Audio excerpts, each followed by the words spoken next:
Selamat pagi teman-teman.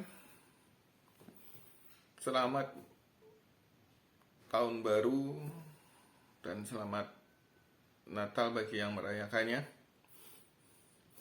Kita akan bahas outlook kita untuk 2023 mengenai vegetasi yang kira-kira bisa menjadi andalan.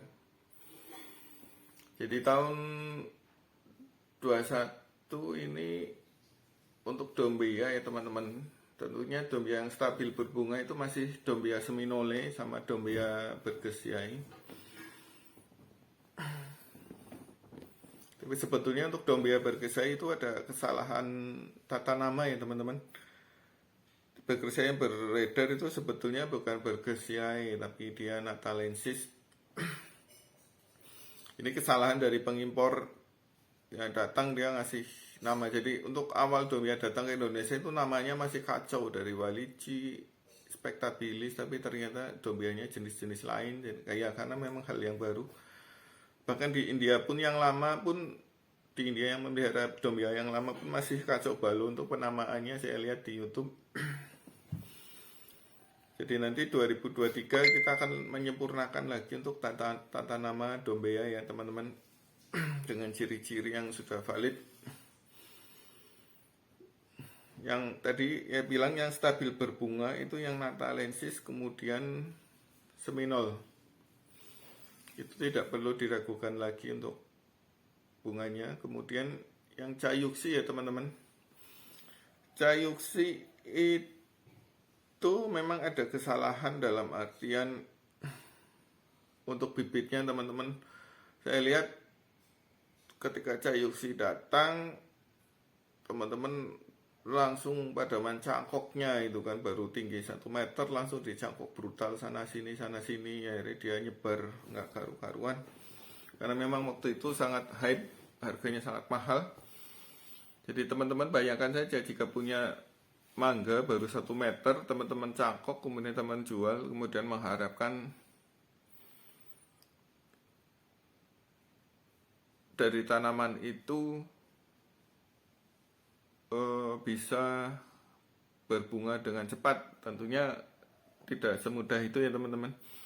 Cayuxi itu sendiri itu tanaman pohon, jadi dia kisaran 2 tahun, 3 tahun atau mungkin 4 tahun, dia plus minus 3 tahun deh teman-teman, itu baru bisa berbunga secara optimal. Tapi penantian dari waktu itu tidak sia-sia, karena apa? Cayuxi ini sangat melimpah untuk nektar dan polennya.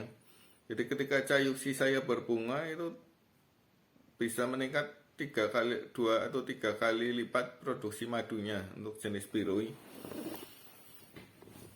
Cuman ya memang godaan dari Cayuxi itu cangkok. Jadi ketika lagi berbunga banyak, saya panen sering, ada orang datang lihat pingin beli bibitnya, saya cangkok lagi, kemudian butuhnya banyak, jadi satu pohonnya cangkok bisa 30, akhirnya mogok lagi berbunga, istilah dicangkok brutal ya.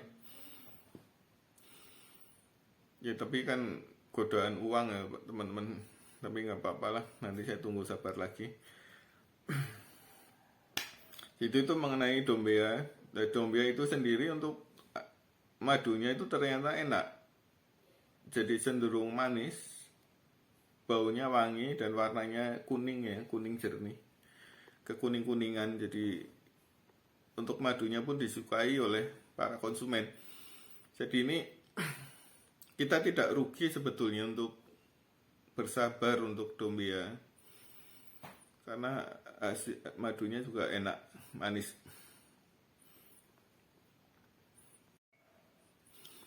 Kemudian bagaimana dengan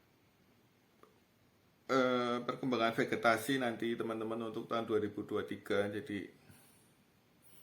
saya sudah mengamati untuk kebutuhan saya sendiri. Jadi terutama konsep saya ini kan menanam atau memelihara lebah di daerah perkotaan.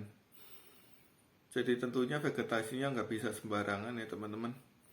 Nggak bisa asal nanam, seperti misalnya nanam kelapa itu kan pasti di marahi tetangga ya, apalagi nanam aren. Aren sendiri kan butuh waktu 10 tahun agar dia berbunga. Kemudian kelapa juga sama, akarnya bisa kemana-mana, jadi harus banyak pertimbangan.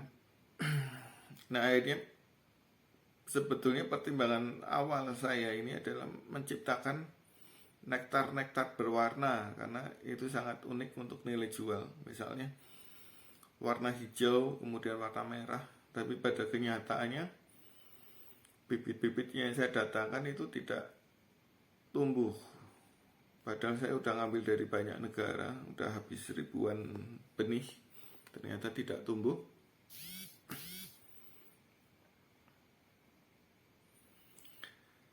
Nah, akhirnya saya mencari akal lagi apa yang akan menjadi nilai jual kita untuk lebah trigona, karena kan tentunya dengan hype masyarakat yang mulai banyak memelihara, tentunya akan produksi akan banyak dan berlimpah. Tentu masing-masing peternak harus punya nilai tambah. Kemudian saya menemukan suatu tema atau suatu istilahnya ya semacam suatu tema itu, di mana nilai jual dari peternak adalah pada khasiatnya secara spesifik. Madu trigona itu punya nilai kesehatannya holistik, teman-teman. Manfaat kesehatannya holistik, di mana semua boleh dibilang semua penyakit degeneratif itu bisa diobati, bahkan untuk penyakit yang infeksi yang disebabkan oleh virus pun sangat mudah diobati oleh trigona. Apalagi waktu kasus virus COVID itu, lebah trigona, madu trigona itu sangat membantu sekali ya. Saya amati 5 hari itu bisa sembuh, bisa pulih ya teman-teman.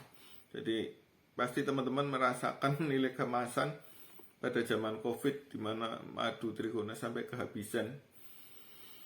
Nah, saya punya suatu tema untuk spesifikasi manfaat lebah secara spesifik. Ya, contohnya saya menggunakan tanaman-tanaman herba yang memiliki khasiat secara spesifik ya teman-teman. Nah, kalau saya sudah mengembangkan tanaman-tanaman anti kanker, saya ambil ini juga dari luar juga, karena memang bukan berarti tanaman di Indonesia tidak ada manfaatnya. Ada banyak, cuman pertama penelitiannya masih kurang, kemudian kedua mungkin punya nilai tambah untuk obat kanker, tapi kan untuk kebutuhan vegetasi lebah harus ada syarat tertentu, di mana nektar polen banyak, bunganya bisa setiap saat. Kemudian untuk ditanam perkotaan, tanamannya tidak terlalu besar ya. Misalnya kita Indonesia kan punya tanaman bajakah ya, kan tidak mungkin dipelihara di perkotaan. Nah itu merambat kemana-mana, besar, kemudian bunganya kurang. Kemudian mungkin misalnya ada tanaman yang bermanfaat lagi, yang tapi ternyata tanamannya besar sekali. Misalnya ya contohnya kita nggak mungkin bisa nanam pohon kelapa di perkotaan, kemudian pohon aren di perkotaan, itu sangat susah. Kemudian ada pohon dewa yang bisa untuk anti kanker, tapi bunganya kurang, jadi saya mencoret tanaman-tanaman itu ya.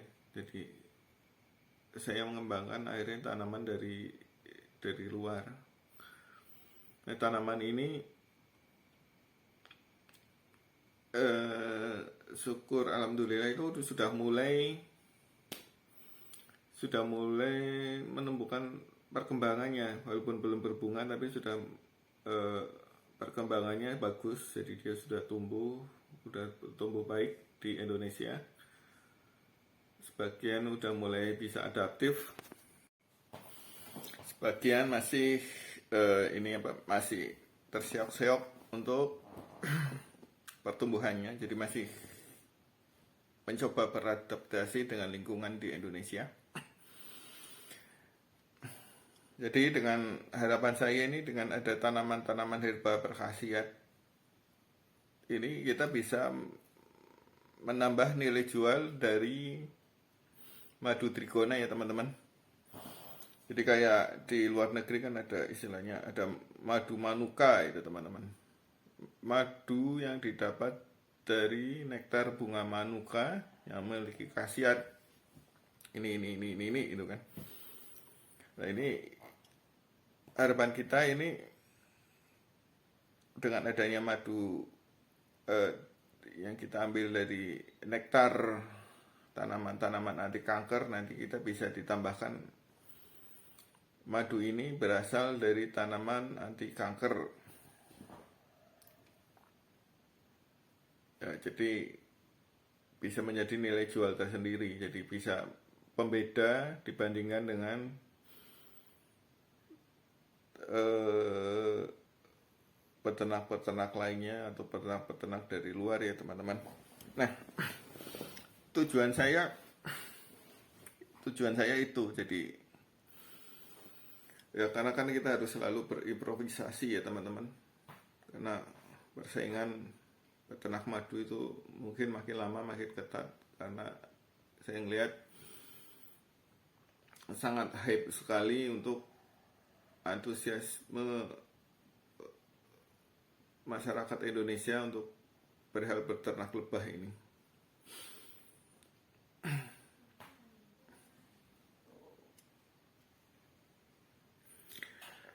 Mungkin nanti kedepannya mungkin untuk masalah kandungan lebah, kandungan madu yang dari nektar tersebut, kedepannya mungkin bisa dibantu oleh para akademisi atau peneliti untuk meneliti kandungannya.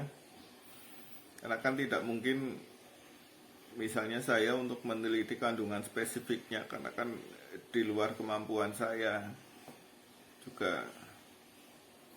Tentunya jika penelitian saya meneliti itu juga tidak kredibel ya. Beda jika yang melakukan penelitian itu dari akademisi atau dari universitas yang sudah terakreditasi ya, pasti itu sangat kredibel ya, sangat dipercaya. Jadi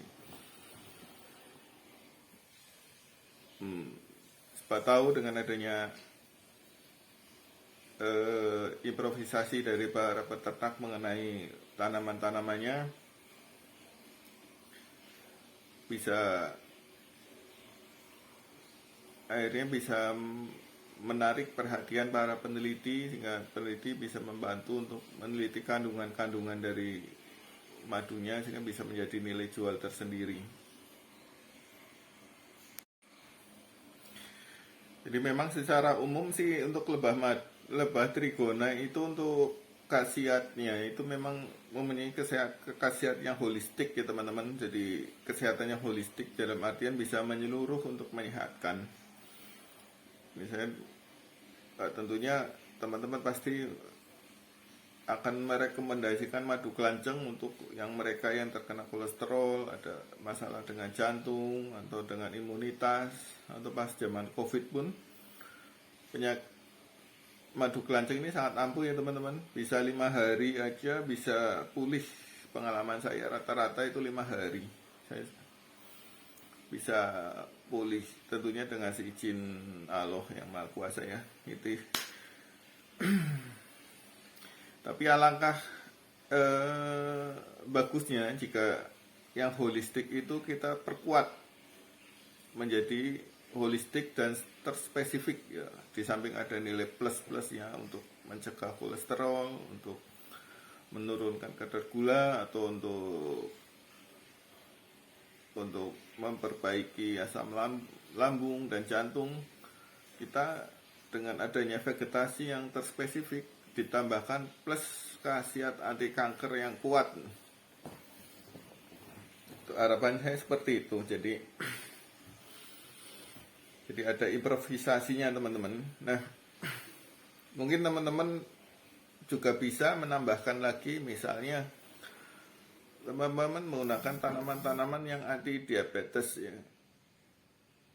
Misalnya yang sudah terbukti digunakan untuk anti diabetes atau untuk tanaman untuk anti darah tinggi itu kan bisa memodifikasi itu. Jadi farm kita itu punya keunggulan, misalnya wah, jika saya ada darah tinggi pakai madu trigona yang mana? Oh, yang dari sini Pak, yang dari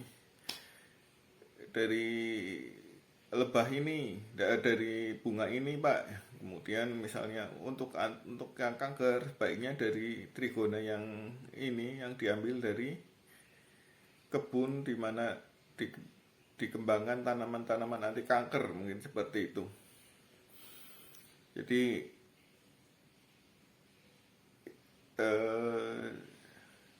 Jadi istilahnya kita tidak bisa kita bisa untuk menawarkan berbagai alternatif gitu teman-teman. Jadi tidak menjual semuanya, misalnya untuk sakit ini pakai madu trigona yang sama itu. Jadi kalau ada beda-bedanya kan, jadi kita punya variasi atau nilai jual sendiri. Nah, saya rangkumkan dari teman-teman untuk yang apa yang kita bincangkan tadi. Jadi tanaman-tanaman yang akan saya kembangkan nanti itu lebih ke khasiat ya teman-teman. Untuk warna saya belum tahu untuk yang tanaman saya kembangkan, tapi ini sebetulnya masih satu genus untuk tanaman madu hijau. Tapi belum ada bukti ini apakah nanti jadi madu hijau. Walaupun masih satu genus atau masih saudaraan, moga sih bisa madu hijau. Tapi tanaman ini jelas bermanfaat untuk anti kanker teman-teman. Jadi teman-teman nanti bisa ada nilai tambahnya, karena ada penelitiannya juga untuk manfaat tanaman ini. Di sana digunakan untuk pengobatan kanker ya teman-teman. Kemudian nanti kita akan memberesi lagi untuk tata nama dombea. Jadi dombea yang sudah berkembang itu ada beberapa tata namanya masih kacau balau. Jadi nanti kita bereskan tata nama dombea walici, dombea cayuksi, dombea seminol, dombea bergesiae, dombea rotundifolia ya, dombea spectabilis. Itu nanti kita bereskan tata namanya. Semoga nanti bisa menambah pengetahuan bagi para peternak lebah ya.